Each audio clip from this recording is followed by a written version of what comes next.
બાબુ મને એવું લાગે કે આપણો લવ ઓછો થઈ જશે. આ તો કેમ ઓછો કેમ થાય? એવું લાગી રહ્યું છે.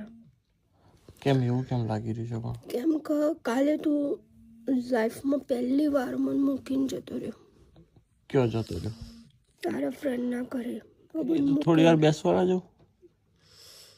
આઈ ડોન્ટ થિંક સો કેમ? કે તું મારા વગર મને મૂકીને કોઈ દિવસ જાય.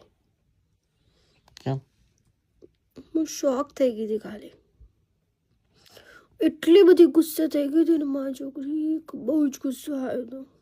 એવું? પછી તે શું કર્યું? તને ફોન ઠોક ઠોક ઠોક ઠોક કર્યા અને મગજની પત્તર ફાડી નાખી. એમાં તને હું મજા આવી? એમાં એવી મજા આવી કે પછી તું કંટાળીને દોડતો દોડતો ઘેર આવી ગયો.